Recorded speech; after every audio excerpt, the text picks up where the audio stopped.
All right, hello everybody. My name is Brad Holehan, and I am a teacher at West Ottawa High School, where I teach math and alternative education.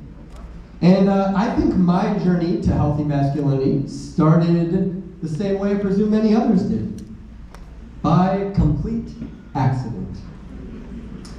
Yeah, I decided to say yes to an organization that offered to come in and teach my students for an hour a week. Said, yeah, you take a little bit of my class time. Let's do that.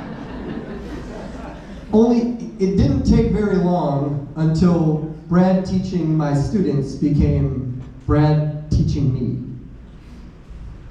The lessons he was teaching showed me my own loneliness and how I too was being shaped by the messages that men were receiving. And what that had to tell me about myself and about the women in my life. Those messages allowed isolation and fear to thrive in my life.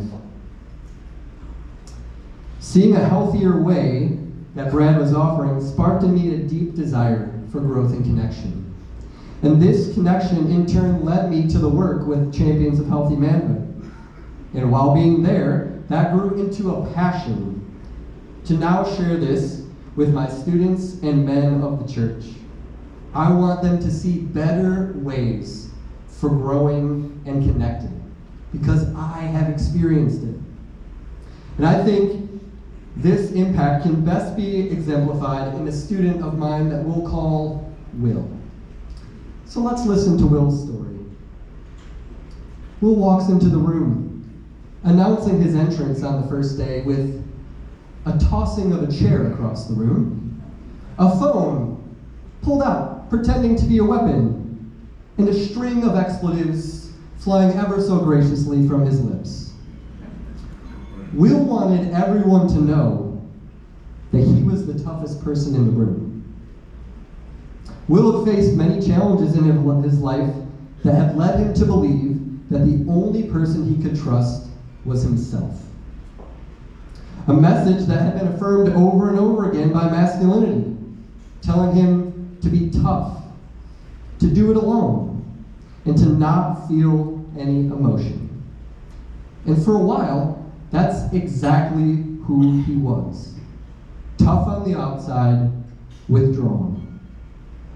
As we've had the privilege of journeying with Will for years, he has slowly let down his guard, showing us his desire for connection and to be deeply known. As Will opened up and let others in, he became a leader in our class. His example of vulnerability was contagious, and it pushed him and his peers to greater empathy. A key moment in Will's story came on a Tuesday morning, where I overheard Will talking passionately to another student in Will's way. He said, "I'm gonna kick this dude's butt." Except for, you know what? He didn't say butt.